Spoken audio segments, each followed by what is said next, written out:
Hello friends, welcome to all of you on our YouTube channel Arena of English. આજે આપણે ભણીશું ધોરણ 10 સામાજિક વિજ્ઞાનનો 15મો પાઠ જેનું નામ છે આર્થિક વિકાસ. આ ચેપ્ટરને આપણે બે ભાગમાં ભણીશું. આજે જોઈશું ભાગ 1. તો ચલો જોઈએ આર્થિક વિકાસ. પ્રત્યેક વ્યક્તિની પ્રત્યેક સવાર અલગ અલગ હોય છે, એટલે કે દરેક વ્યક્તિની સવાર અલગ અલગ હોય છે. કોકની સવાર એવી હોય કે સવારે ઉઠતા જ તેને કોઈ મુશ્કેલીનો સામનો કરવાનો હોય, જ્યારે કોઈ લોકો સુખ સમૃદ્ધિ વાળા હોય તો એમને કોઈ તકલીફ હોય નહીં અને તેમની સવાર સુખમય હોય છે. કેટલાક લોકો ભૌતિક સુખ સુવિધાથી ભરપૂર જીવન જીવે છે, પરંતુ વિશ્વની મોટા ભાગની વસ્તી જીવન અસ્તિત્વ ટકાવી રાખવા સંઘર્ષ કરતી જોવા મળે છે. એટલે કે જેમની જોડે ખૂબ સુખ સુવિધાઓ હોય છે તે શાંતિથી જીવન જીવે છે, પરંતુ મોટા ભાગની વસ્તી એવી હોય છે જેમને સવારે ઉઠતા જ આજે શું ખાવું કે તેમની જોડે ખાવાનું જ કંઈ હોતું નથી, તો ખાવાનો પ્રબંધ કરવાના ટેન્શનમાં તે લોકો પોતાનું અસ્તિત્વ ટકાવી રાખવા માટે સંઘર્ષ કરે છે. એમ આ ગરીબ તરીકે ઓળખાતા લોકો માટે ભૌતિક સુખ સુવિધા કે આરામ એ કલ્પનાનો વિષય છે. તેમના માટે સુખ સુવિધા એ કલ્પનાનો વિષય છે, કેમ કે એમણે તો આખો દિવસ ખાવાની શોધમાં કે પોતાના બાળકોના ભરણ પોષણ માટે સવારથી જ દોડધામ કરવી પડતી હોય છે. આવી પરિસ્થિતિ કેવી રીતે ઉદ્ભવી એવો આપણને પ્રશ્ન થવો જોઈએ કે આવી પરિસ્થિતિ કેવી રીતે ઉદ્ભવી, આ પરિસ્થિતિમાં બહાર કેવી રીતે નીકળવું વગેરે જેવા પ્રશ્નો આ પાઠમાં પ્રશ્નોના ઉત્તર આ પાઠમાં આપવામાં આવેલા છે. તો સૌથી પહેલો ટોપિક છે આર્થિક વિકાસ. આજના આધુનિક યુગમાં વિશ્વનો પ્રત્યેક દેશ વિકાસ માટે પ્રયત્ન કરે છે, પરંતુ વિકાસ એ માત્ર આર્થિક જ નહીં, અનેક પાસા ધરાવતી સામાજિક પરિવર્તનની પ્રક્રિયા છે. એટલે કે આર્થિક રીતે આગળ વધવું એ જ વિકાસ નથી, પરંતુ વિકાસ માટેના અનેક પાસા છે, જેમાં ગરીબ લોકો, અમીર લોકો, લોકોની માથાદીઠ આવક, વસ્તી વૃદ્ધિ વગેરે પાસા વિકાસ માટે જરૂરી છે. આર્થિક વિકાસ એ કોઈ પણ દેશની રાષ્ટ્રીય આવકમાં થતો સતત વધારો દર્શાવે છે. આર્થિક વિકાસ એટલે શું તેવું આપણે જોઈએ તો દેશની રાષ્ટ્રીય આવકમાં સતત વધારો થવો, એટલે કે જે દરેક દેશના રાષ્ટ્ર હોય તેની આવકમાં વધારો થાય એ દેશની આર્થિક વિકાસમાં વધારો કરે છે. બીજું છે દેશની માથાદીઠ આવકમાં વધારો, એટલે કે દેશના દરેક વ્યક્તિની આવકમાં વધારો એ દેશના વિકાસ તરફ આગળ લઈ જાય છે. ત્રીજું છે લોકોના જીવન ધોરણમાં સુધારો થવો, એટલે કે દેશના લોકોનું જીવન ધોરણ એક સરખું હોવું જોઈએ અને તેમના જીવન ધોરણમાં સુધારો થવો જોઈએ. આ બાબતને આર્થિક વિકાસ કહેવામાં આવે છે. દેશની કુલ આવકને રાષ્ટ્રીય આવક કહેવામાં આવે છે. દેશની કુલ રાષ્ટ્રીય આવકને દેશની કુલ વસ્તી વડે ભાગવાથી માથાદીઠ આવક પ્રાપ્ત થાય છે. જ્યારે જીવન ધોરણમાં લોકોને પ્રાપ્ત થતી સગવડો જેવી કે અનાજ, કપડાં, શિક્ષણ, આરોગ્ય, વાહન વ્યવહારની સુવિધા અને રહેઠાણની સુવિધાઓનો સમાવેશ થાય છે. એટલે કે દેશના લોકોની માથાદીઠ આવક વધવાથી દેશના લોકોનું જીવન ધોરણ પણ સુધરે છે. એટલે કે તેમના અનાજ, કપડાં, શિક્ષણ વગેરે તે સારી જગ્યાએ અને સારા પૈસા ખર્ચીને સારી બ્રાન્ડનું ખરીદી શકે છે. તે પોતાના બાળકોને સારી એવી મોટી પ્રાઇવેટ સ્કૂલોમાં ભણવા મૂકી શકે છે. ઘરના કોઈ સભ્યને કોઈ મોટી બીમારી થઈ હોય તો લોકો પોતાની આવક ઓછી હોવાને કારણે તેમની સારવાર કોઈ બી નજીકના આરોગ્ય કેન્દ્રમાં કે ગમે તે હોસ્પિટલમાં કરાવી શકતા હોય, પરંતુ જો તેમનો માથાદીઠ આવક વધારે હોય, તેમની પાસે પોતાની ઇન્કમ ડેલી ઇન્કમ ઘરના મોટા માણસની વધારે હોય, તો તે વ્યક્તિને તે લોકો સારી એવી હોસ્પિટલમાં અને મોંઘી દવા અને સારવાર પૂરી પાડી શકે છે. એટલે કે આર્થિક વિકાસ એટલે ખાલી દેશનો પૈસો જ નહીં, પરંતુ દેશના લોકોનું જીવન ધોરણ, તેમની રહેણી કરણી અને તેમની સુખ સુવિધાઓના પણ સુધારો એટલે આર્થિક વિકાસ. ભારતમાં આઝાદી પછી રાષ્ટ્રીય આવક અને માથાદીઠ આવકમાં વધારો થવાથી અનાજ, કપડાં, વીજળી, શિક્ષણ, આરોગ્ય, રહેઠાણ વગેરે સેવાઓના વપરાશ અને સુવિધાઓમાં વધારો થયો છે. અગાઉની સરખામણીમાં ઉપરોક્ત જરૂરિયાતો વધુ સારી રીતે સંતોષાય છે. આથી કહી શકાય કે ભારતમાં આર્થિક વિકાસ થઈ રહ્યો છે. એટલે કે દેશના લોકોની માથાદીઠ આવક વધવાથી લોકો પોતાની જરૂરિયાત પ્રમાણે અને પોતાના સંતોષાય તે રીતે અનાજ, કપડાં, વીજળી, શિક્ષણ, આરોગ્ય અને પોતાનું રહેઠાણ એ બધું સારી રીતે તે પોતાની પરિવારને પૂરું પાડી શકતા હોય અને તેમની જરૂરિયાતો સંતોષાતી હોય ત્યારે કહેવાય કે ભારતમાં આર્થિક વિકાસ થઈ રહ્યો છે. હવે આપણે જોઈએ ભારતની રાષ્ટ્રીય આવક. ભારતની રાષ્ટ્રીય આવક 2011-12 અને 2015-16 ભાવોએ 87,36,039 કરોડ રૂપિયા હતી, જે વધીને 2015-16 13,05,67,192 કરોડ રૂપિયા થઈ હતી. હવે આપણે જોઈશું આગળનો ટોપિક આર્થિક વૃદ્ધિ અને આર્થિક વિકાસ વચ્ચેનો તફાવત.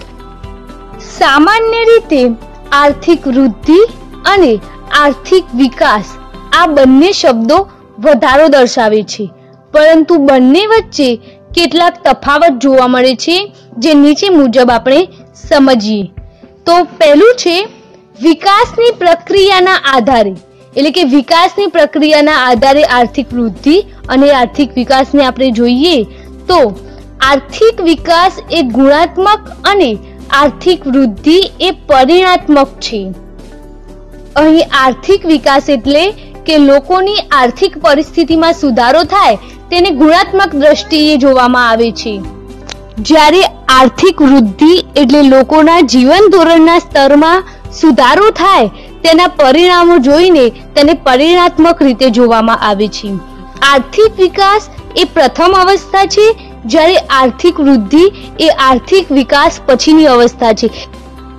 એટલે કે લોકોનો આર્થિક વિકાસ વધશે તો જ તેમની આર્થિક વૃદ્ધિ થશે એ વાત સ્વાભાવિક છે. એટલે કે જો લોકો જોડે પૈસા હશે તો જ તેમનું જીવન ધોરણ સારું થશે, તેમની જરૂરિયાતો વધુ સારી રીતે સંતોષાશે. એટલે તેમના જોડે પહેલા તેમનો આર્થિક વિકાસ સારો હોવો જરૂરી છે, પછી જ તે પોતાનો આર્થિક વૃદ્ધિ સારી બનાવી શકે છે. બીજું છે અર્થતંત્રમાં થતા પરિવર્તનને આધારે. અર્થતંત્રમાં થતા નવા સંશોધનોના આધારે ઉત્પાદનમાં થતો વધારો એ આર્થિક વિકાસ છે. દાખલા તરીકે ખેતી ક્ષેત્રમાં ઘઉં, ડાંગર જેવા પાકમાં નવા બિયારણોની શોધ થતા ઉત્પાદનમાં અનેક ગણો વધારો થાય છે. એટલે કે જો આ ઘઉં અને ડાંગરમાં નવા બિયારણોની શોધ થાય તો તેનું ઉત્પાદન આપણને વધારે મળે છે, જેનાથી આર્થિક વિકાસમાં અનેક ગણો વધારો થઈ શકે છે. આ બાબત આર્થિક વિકાસ દર્શાવે છે. બીજી તરફ ખેડાણ લાયક જમીનમાં વધારો થવાથી ખેતી લાયક ઉત્પાદનમાં વધારો થાય તેને આર્થિક વૃદ્ધિ કહે છે. ત્રીજું છે વિકસિત અને વિકાસશીલ દેશોના સંદર્ભમાં. એટલે કે જે વિકસિત દેશો છે અને વિકાસશીલ દેશો છે તેના સંદર્ભમાં જો આપણે આર્થિક વિકાસ અને આર્થિક વૃદ્ધિ જોવા જઈએ તો વિકસિત અને વિકાસશીલ દેશોના સંદર્ભમાં પણ બંને વચ્ચે તફાવત જોવા મળે છે. એટલે કે જે વિકસિત દેશો છે તેમનો આર્થિક વિકાસ થઈ ગયેલો છે, તેમની આર્થિક પરિસ્થિતિ ઓટોમેટિકલી સારી છે, જ્યારે જે વિકાસશીલ દેશો છે તે પોતાની આર્થિક પરિસ્થિતિ, આર્થિક વિકાસ હજી કરવામાં પ્રયત્ન કરી રહ્યા છે, તેમનો આર્થિક વિકાસ ચાલુ છે. તેથી વિકસિત દેશોની રાષ્ટ્રીય આવકમાં થતો વધારો એ આર્થિક વૃદ્ધિ કહેવાય, જ્યારે વિકાસશીલ દેશોની રાષ્ટ્રીય આવકમાં થતો વધારો એ આર્થિક વિકાસ કહેવાય. એટલે કે વિકસિત દેશો જોડે આવક છે તેથી તેમનું જીવન ધોરણ પણ સારું છે, તેમની જીવન ધોરણમાં વૃદ્ધિ થયેલી છે. અને જ્યારે વિકાસશીલ દેશોની રાષ્ટ્રીય આવકમાં વધારો થાય છે ત્યારે તેમની પાસે આવક હોતી નથી, પરંતુ આવકમાં વધારો થાય છે, તેથી તે તેમની આર્થિક વિકાસ કહેવાય. હવે આપણે જોઈશું વિકાસશીલ અર્થતંત્રના લક્ષણો. વિકસિત અર્થતંત્ર અને વિકાસશીલ અર્થતંત્ર માથાદીઠ આવકના આધારે અલગ પાડવામાં આવે છે. એટલે કે જે દેશ વિકસિત છે તેમનું અર્થતંત્ર અને વિકાસશીલ છે તેમનું અર્થતંત્ર માથાદીઠ આવકના આધારે અલગ પાડવામાં આવે છે. કેમ કે વિકસિત અર્થતંત્રમાં માથાદીઠ આવકની આર્થિક વિકાસ સારો હોય છે, જ્યારે વિકાસશીલ અર્થતંત્રમાં માથાદીઠ આવકનો વિકાસ હજુ સુધી થઈ રહ્યો હોય છે. વિશ્વ બેંકના 2004ના વિશ્વ વિકાસ અહેવાલમાં $735 થી ઓછી માથાદીઠ આવક ધરાવતા દેશોને વિકાસશીલ અર્થતંત્ર તરીકે ઓળખવામાં આવે છે. એટલે કે દેશની કુલ રાષ્ટ્રીય આવકને દેશની કુલ વસ્તી વડે ભાગતા મળતી રકમ $735 થી ઓછી હોય, જેને આપણે માથાદીઠ આવક કહીએ છીએ, તેવા દેશોને વિકાસશીલ અર્થતંત્ર તરીકે ઓળખવામાં આવે છે. વિકાસશીલ અર્થતંત્રના મુખ્ય લક્ષણો નીચે મુજબ ગણવામાં આવે છે, જે હવે આપણે જોઈએ કે પહેલું લક્ષણ છે નીચી માથાદીઠ આવક. વિકાસશીલ દેશોની રાષ્ટ્રીય આવક નીચી જોવા મળે છે, કેમ કે હજુ તેમની આર્થિક વિકાસ સારો નથી થયો હતો, પરંતુ તે આર્થિક વિકાસમાં વધારો કરી રહ્યા હોવાથી તેમની આવક નીચી જોવા મળે છે. જ્યારે વસ્તી વૃદ્ધિનો દર વધુ હોવાથી માથાદીઠ આવક નીચી રહે છે અને નીચી માથાદીઠ આવકને કારણે જીવન ધોરણ નીચું રહેવા પામે છે. એટલે કે તેમની રાષ્ટ્રીય આવક તો નીચી જ હોય, પરંતુ તેમની વસ્તી વૃદ્ધિમાં વધારો હોય. એટલે કે વસ્તી વધારો હોવાને કારણે દરેક લોકોની જીવનની જરૂરિયાતો હોય તે પૂરેપૂરી સંતોષાતી ના હોય, જેથી તેમની માથાદીઠ આવક નીચી રહે છે અને માથાદીઠ આવક નીચી રહેવાને કારણે તેમનું જીવન ધોરણ પણ નીચું રહેવા પામે છે. બીજું છે વસ્તી વૃદ્ધિ. વિકાસશીલ રાષ્ટ્રોમાં વસ્તી વધારો વધુ જોવા મળે છે, કેમ કે વિકાસશીલ રાષ્ટ્રોમાં વસ્તી વધારો વધારે હોવાથી તેમની માથાદીઠ આવક નીચી હોય છે અને માથાદીઠ આવક નીચી હોવાને કારણે તેમનું જીવન ધોરણ પણ નીચું હોય છે. તેથી આવા દેશો હજુ પણ વિકાસશીલ હોય છે. આવા દેશોમાં વસ્તી વૃદ્ધિનો દર 2% અથવા તેનાથી પણ વધુ જોવા મળે છે. ત્રીજું છે કૃષિ ક્ષેત્ર પર અવલંબન. વિકાસશીલ રાષ્ટ્રોમાં ખેતી મુખ્ય આર્થિક પ્રવૃત્તિ હોય છે. એટલે કે વિકાસશીલ દેશોમાં મોટે ભાગે લોકો ખેતી જ કરતા હોય છે અને દેશના 60% કરતા પણ વધુ લોકો રોજગારી માટે ખેતી પર આધારિત હોય છે. એટલે કે તે પોતાની જે રોજગારી હોય અથવા તો પોતાની જે પણ જીવન જરૂરિયાતો પૂરી કરતા હોય તે બધું જ તે ખેતીમાંથી જ પૂરું કરતા હોય છે. દેશની રાષ્ટ્રીય આવકમાં પણ ખેતીનો ફાળો 25%ની આસપાસ હોય છે, કેમ કે જે દેશની રાષ્ટ્રીય આવક હોય તેમાં પણ ખેતીનો ફાળો 25%ની આસપાસ હોય છે. ચોથું છે આવકની વહેંચણીની અસમાનતા. વિકાસશીલ રાષ્ટ્રોમાં આવક તથા ઉત્પાદનના સાધનોની વહેંચણીમાં અસમાનતા જોવા મળે છે. આ અસમાનતા ગ્રામીણ અને શહેરી બંને વિસ્તારોમાં જોવા મળે છે. દેશના ટોચના 20% ધનિક લોકો રાષ્ટ્રીય આવકનો 40% હિસ્સો ધરાવતા હોય અને તળિયાના 20% ગરીબ લોકો રાષ્ટ્રીય આવકનો 10% જ હિસ્સો ધરાવતા હોય છે. આમ વિકાસશીલ રાષ્ટ્રોમાં આવક અને સંપત્તિનું કેન્દ્રીકરણ ધનિક લોકોમાં જ થયેલું જોવા મળે છે. એટલે કે જે ધનિક લોકો હોય છે તેમનો રાષ્ટ્રીય આવકમાં સૌથી વધારે એટલે કે 40% હિસ્સો ધરાવતા હોય છે અને તળિયાના જે ગરીબ લોકો હોય છે તેમનો રાષ્ટ્રીય આવકમાં ઓછો ફાળો હોય છે, એટલે કે તે 10% જ હિસ્સો ધરાવતા હોય છે. આમ વિકાસશીલ રાષ્ટ્રોમાં આવક અને સંપત્તિનું કેન્દ્રીકરણ એ ખાલી ધનિક લોકોમાં જ થયેલું હોય છે. ગરીબ લોકો માટે તેમનું કેન્દ્રીકરણ નથી હોતું. ગરીબ લોકોનો હિસ્સો રાષ્ટ્રીય આવકમાં ખરેખર બહુ ઓછો હોય છે. પાંચમું છે બેરોજગારી. બેરોજગારી એ વિકાસશીલ દેશોનું મહત્વનું લક્ષણ ગણી શકાય, કેમ કે દેશમાં ઘણા બધા લોકો એવા હોય છે જેમની પાસે કામ જ હોતું નથી અને તેઓ બેરોજગાર હોવાને કારણે પોતાના પરિવારનું ભરણ પોષણ કરી શકતા નથી, તેમની જીવન જરૂરિયાત સંતોષાતી નથી, તેથી તેમનું જીવન ધોરણ નીચું હોય છે. તેથી બેરોજગારી એ વિકાસશીલ દેશોનું મહત્વનું લક્ષણ ગણી શકાય. આ દેશોમાં બેરોજગારીનું પ્રમાણ કુલ શ્રમિકોના 3% કરતા પણ વધુ હોય છે. એટલે કે જે કુલ શ્રમિકો હોય છે ને તેમના 3% કરતા પણ વધારે બેરોજગારીનું પ્રમાણ હોય છે. આ દેશોમાં બેરોજગારી જુદા જુદા સ્વરૂપે જેવી કે મોસમી બેરોજગારી, છુપી બેરોજગારી, ઔદ્યોગિક બેરોજગારી વગેરે જોવા મળે છે, જે બેરોજગારી લાંબા ગાળાની હોય છે. છઠ્ઠી છે ગરીબી. ગરીબી એ વિકાસશીલ રાષ્ટ્રનું લક્ષણ છે. જે લોકો પોતાની પ્રાથમિક જરૂરિયાતો જેવી કે અનાજ, કપડાં, રહેઠાણ, શિક્ષણ અને આરોગ્ય વગેરે સંતોષી શકતા ન હોય તેને ગરીબી ગણવામાં આવે છે. વિકાસશીલ દેશોમાં આવા લોકોનું પ્રમાણ લગભગ કુલ વસ્તીના 3 ભાગ જેટલું હોય છે. એટલે કે દેશમાં જેટલી વસ્તી હોય છે એના 3 ભાગના લોકો તો ખાલી ગરીબ જ હોય છે, જે પોતાની જરૂરિયાતો ખરેખર સંતોષી શકતા નથી. સાતમું છે દ્વિમુખી અર્થતંત્ર. વિકાસશીલ દેશોમાં અર્થતંત્રનું સ્વરૂપ દ્વિમુખી પ્રવૃત્તિ છે. એક બાજુ ગ્રામ વિસ્તારમાં પછાત ખેત પદ્ધતિ, જૂની પુરાણી યંત્ર સામગ્રી, રૂઢિચુસ્ત સામાજિક માળખું, ઓછું ઉત્પાદન જોવા મળે છે. બીજી બાજુ શહેરી ક્ષેત્રમાં આધુનિક ઉદ્યોગો, નવી ઉત્પાદન પદ્ધતિ, આધુનિક યંત્રો તેમજ વૈભવી જીવનશૈલી જોવા મળે છે. આઠમું છે પાયાની અપર્યાપ્ત સેવાઓ.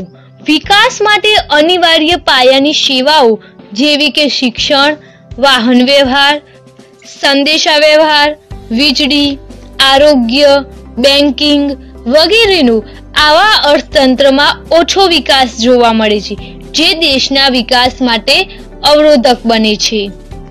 એટલે કે વિકાસશીલ દેશોમાં લોકો પાસે પર્યાપ્ત આર્થિક વ્યવસ્થા ન હોવાથી જે પાયાની જરૂરિયાતો હોય છે, શિક્ષણ, વાહન વ્યવહાર, સંદેશા વ્યવહાર અથવા તો બેન્કિંગ, આરોગ્ય, એ બધું તે લોકો પોતાની જરૂરિયાત પ્રમાણે પૂરું પાડી શકતા નથી. તેથી આવા અર્થતંત્રમાં ઓછો વિકાસ જોવા મળે છે, જે દેશના વિકાસ માટે ખરેખર અવરોધક બને છે.